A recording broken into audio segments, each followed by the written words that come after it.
Testing, 1, 2, 3. Welcome back again to the NthFrmPdcst.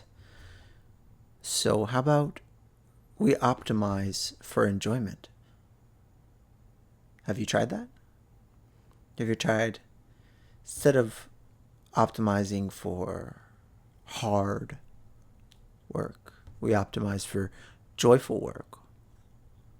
Instead of optimizing for ideal outcomes or idealized preferred outcomes, we optimize for joyful processes. It's not processes, processes. And how do we do that? How do we optimize for enjoyment? Well, we rapidly iterate. We take our imperfect action and we iterate and we use feedback. We learn from our mistakes and rapidly iterate through them. So, welcome to the Ranking Members exclusive form of the NthFrmPdcst. You're here and you found something very special. So I want you to change your little nib of give me to the nib to the give you something. Back to providing value like we talked about in the last podcast. That's what it's about, is providing value. So that's what I'm here to do you for. So I want you to become a fool. Become a fool to catch a genius. No need for disclaimers, because when a fool persists in his folly, he'll become wise. So I need you to be willing to be foolish. I need you to move through the map of consciousness, out of guilt and shame, which has held humanity down for who knows how long, up through 200, 300, 400, 500, up to 1,000. Transcend this physical reality and see that we are spiritual beings in a physical experience, having a physical experience. We're not physical beings who are spiritual. We are spiritual beings who are physically embodied. So my name's J. Allen Willow Justin, and this is just in time for you. So, being reticent, being overly contemplative, overly analytical, that's always beaten by rapid iteration. So I need you to rapidly iterate. So there's a brainwave state called gamma. It's characterized by 35 up to 100 hertz of these gamma bursts, which are indicative of transcendental states, spiritual experiences in the temporoparietal junction, and increase brainwave coherency due to, that is, increased brainwave coherency between the left and right hemisphere of the brain. The master and his emissary, as Ian McGilchrist says. The left brain is supposed to be the emissary, but we've flipped it up, we've messed it up. We've treated the left brain as the master. No. The right brain is the master and the left brain is the emissary. The analytical mind is the servant of the intuitive mind, not the other way around. But people will tell you that's foolhardy to follow your intuition and your feelings. Yeah, they've got it mixed up. Here's the first principles thought for you. Don't take advice from people who don't have the life you want to live. Take advice not from people who have a life that you don't want to live. Rather, take advice from people who have lives that you do want to live. Let's see what else we got here. Formats. What are some different formats for living? So what I want you to do is dedicate yourself to something completely that's meaningful to you. It's that simple. You need to instantiate the cosmic order, Abraxas, is what it's called in Greek.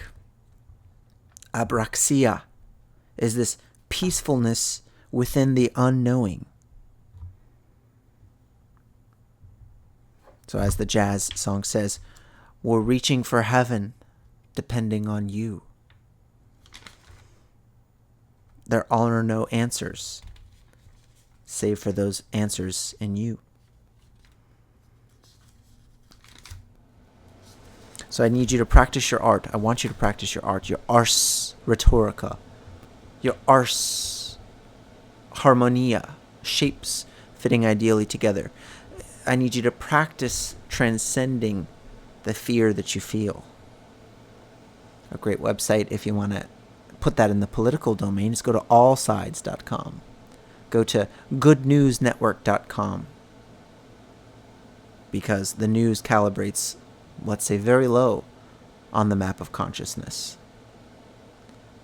If you want to feel bad and worried about the world and stagnate, just watch the news. So I want you to go off topic. Be willing to commit a non sequitur. Talk about something that which does not necessarily logically follow, because we're not, above all, not are we, logical beings. We are emotional. So embrace the play, lila in Sanskrit. Lila, or in the Latin, ludens. Homo ludens is what we are, the playful ones. Not necessarily Homo sapiens, which is the wise ones. Lunsers, so there's lumpers and there's splitters. I need you to be able to be both. There's people who lump things together, generalize. Then there's splitters, people who split things into tinier little pieces. So you take an action, you verbalize it, then you enhance your engagement, and that eventually equals competence. Competence is equaled by enhancing your engagement and unifying that with action that verbalize. Agis non verbum, as we say. Act and speak. To act is to speak. Acta locuntur. Mentem revelum. Reveal your mind. Acta reales mentem. Fiat. Fiat pecunia. Pecunia, non ole. Money doesn't stink. It's not that money is the root of all evil. Lack of money and fear of the lack of money is the root of all evil. Formare novellum apertare. Within the new, shapes are revealed. So let's optimize for enjoyment, ladies and gentlemen, tuning into the Long Form podcast.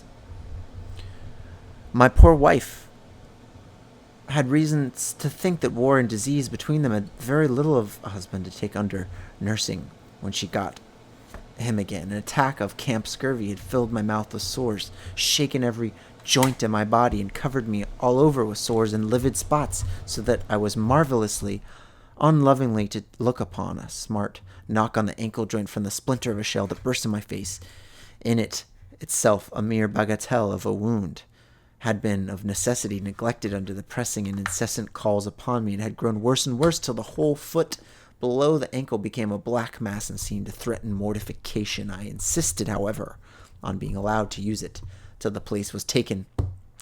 More mortification or no, and though the pain was sometimes horrible, I carried my point and kept up to the last. On the day after the assault, I had an unlucky fall on some bad ground, and it was an open question for a day or two whether I had broken my arm at the elbow. Fortunately, it stayed out to be only a severe sprain, but I am still conscious of the wrench it gave me. To crown the whole pleasant catalogue, I was worn to a shadow of a constant diarrhea, and consumed as much opium as would have done credit to my father-in-law. However, thank God I have a good share of taplacium in me, and came out strong under the difficulties. I thought I may confidently say that no man ever saw me out of a heart, or ever heard one croaking word from me, even when our prospects were gloomiest. We were sadly scourged by cholera, and it was almost appalling to me to find out Of 27 officers present, I could only muster 15 for the operations of the attack. However, it was done, and after it was done came the collapse. Don't be horrified when I tell you that for the whole of the actual siege, and in truth fear some little time before, I almost lived on brandy. Appetite for food I had none, but I forced myself to eat just sufficient to sustain life, and I had an incessant craving for brandies, the strongest stimulant I could get. Strange to say, I was quite unconscious of its affecting me in the slightest degree. To the excitement of the work was so great that no lesser one seemed to have any chance against it, and I certainly never found my intellect dearer or my nerves stronger in my life. It was oily my wretched body that was weak in the moment the real world was done by our becoming complete masters of Delhi. I broke down without delay and discovered that if I wished to live, I must continue no longer the system that kept me up until the crisis was past. With it passed away, as if in a moment all desire to stimulate in a perfect loathing of my late staff of life took possession of me.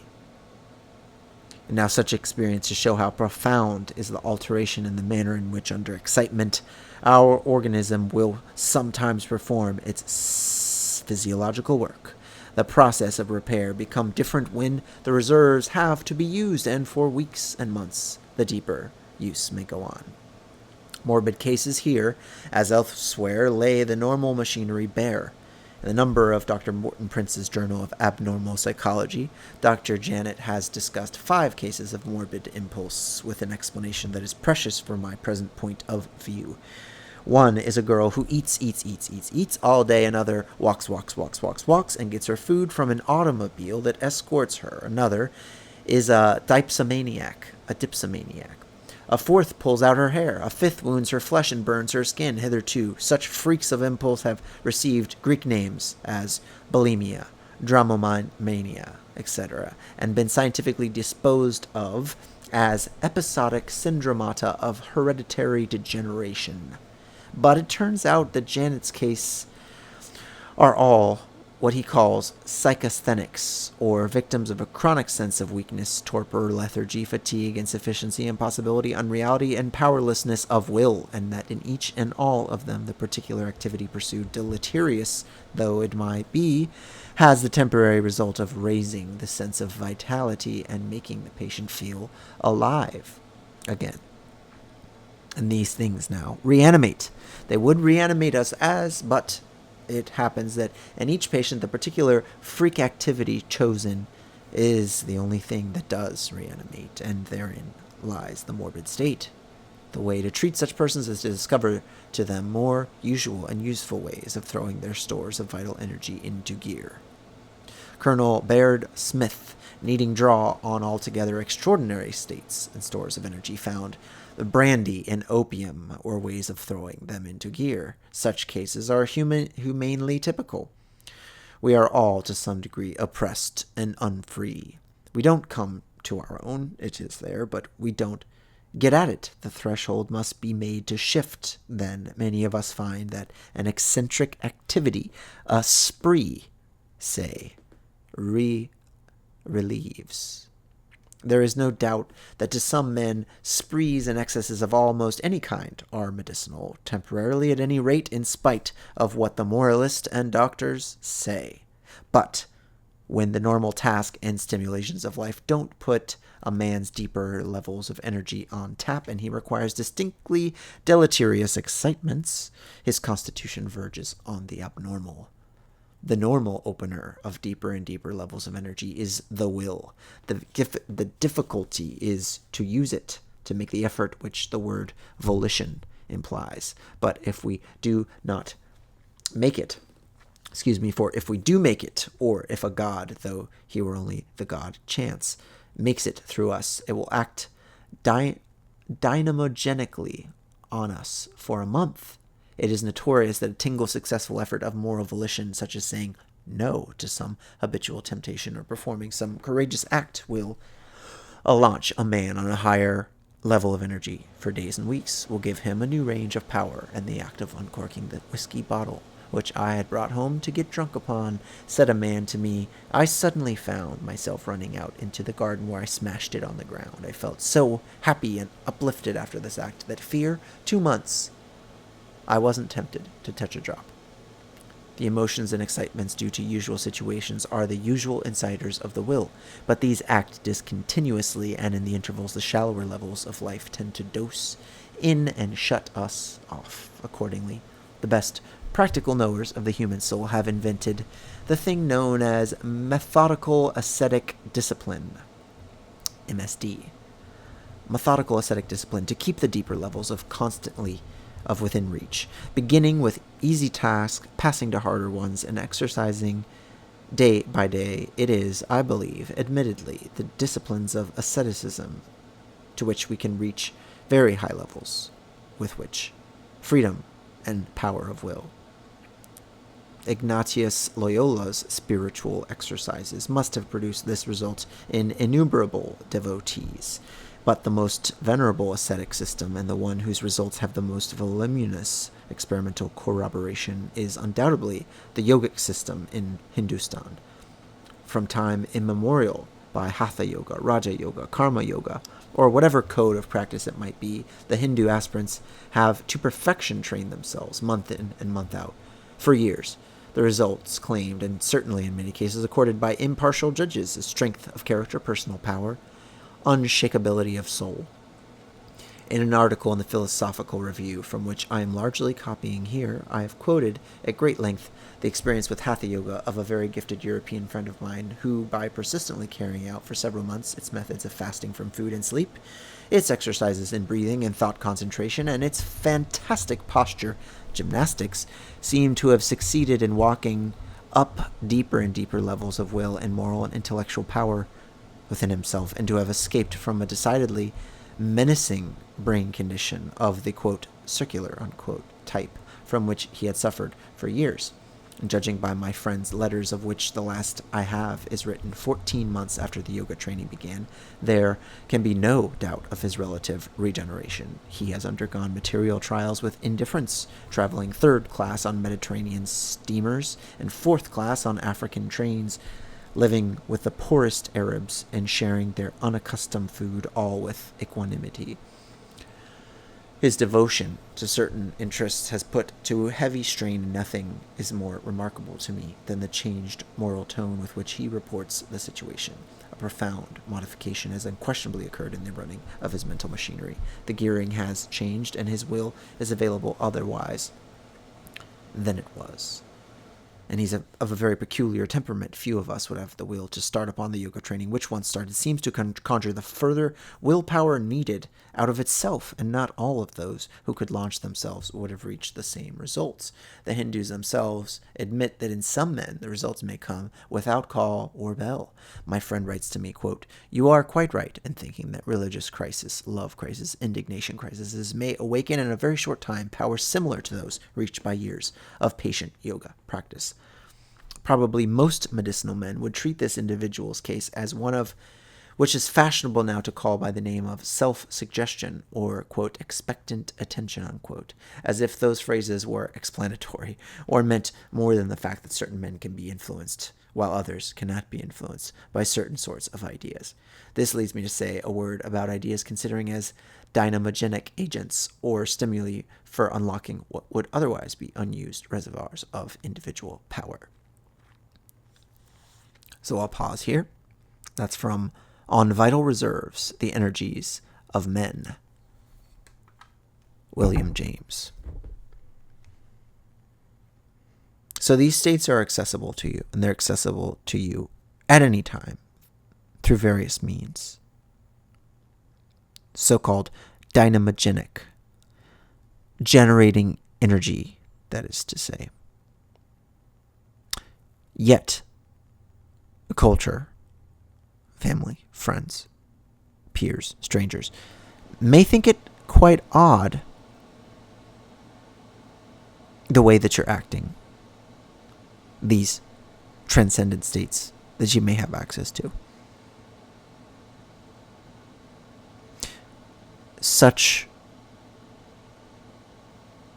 gaieties, such queer mannerisms may indeed incite everything from repulsion, curiosity, to anger and resentment in those who you come upon.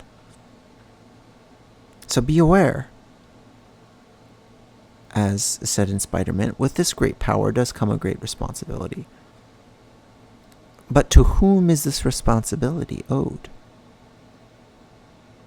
For if there's no distinction between self and other, who is responsible for who? To which you is responsible to you?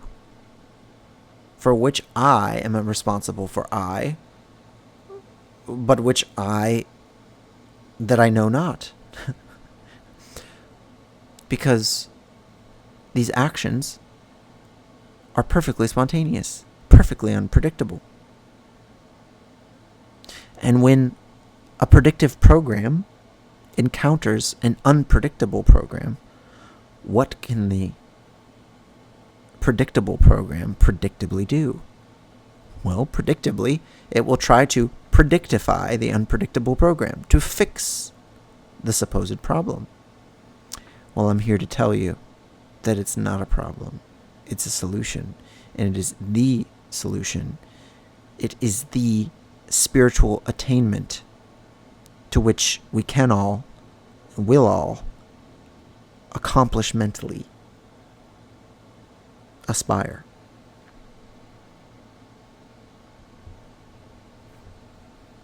Signing out. See you soon. Enjoy.